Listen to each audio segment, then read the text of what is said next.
একটি জঙ্গলে বাস করত একটি ছোট্ট পাখি। নাম তার টুনটুনি। সে ছিল দেখতে খুব সাধারণ, রঙও তেমন উজ্জ্বল নয়।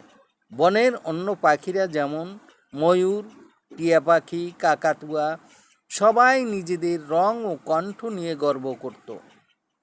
টুনটুনিকে দেখলেই তারা বলতো, তুই এত ছোট, তোর ডানাও ছোট, তুই কীই বা করতে পারিস।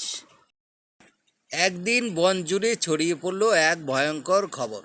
এক বিশাল সাপ এসে গাছের গর্তে বাসা বানিয়েছে আর প্রতিদিন এক একটা পাখির ডিম খেয়ে ফেলছে। সবাই আতঙ্কে, কেউ সাহস করে গাছে যেতে পারছে না।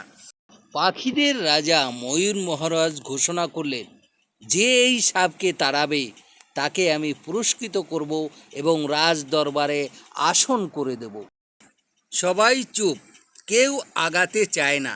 তখন সামনে এলো ছোট্ট টুনটুনি।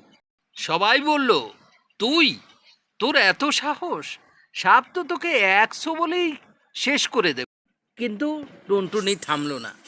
সে উড়ে গেল গাছের শীর্ষে। কিছুক্ষণ পরে সে আবার ফিরে এলো একটা লম্বা, মজবুত, শুকনো কাটার ডাল নিয়ে। সে সেটি নিঃশব্দে সাপের গর্তের ঠিক মুখে রেখে দিল। তারপর সে উপর থেকে গাছের পাতায় ঠোকর মেরে মেরে শব্দ করতে লাগলো।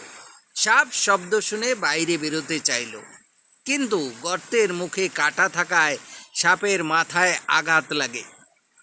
ক্ষুব্ধ হয়ে সে আরও জোরে বেরোতে গিয়ে গর্তেই আটকে পড়ে থাকলো। পাখিরা তখন বলতে থাকে, এবার কেমন মজা। টুনটুনি তখন তার দলবল ডেকে আনে। সবাই মিলে সাপের গায়ে ঠোকর মেরে ডাল ফেলে দিয়ে ঝাঁকে ঝাঁকে কাক এসে এমন বিরক্ত করতে লাগলো যে সাপ আর গর্তে থাকতে পারে না। শেষমেশ সাপ বাধ্য হয়ে বনের বাইরে চলে গেল। সবাই চমকে যায়, যা কেউ ভাবেনি তাই করে দেখালো টুনটুনি। রাজা ময়ূর বললেন, আজ থেকে টুনটুনি আমাদের সাহসের প্রতীক। ক্ষমতা আকারে হয় না, মনে থাকতে হয়।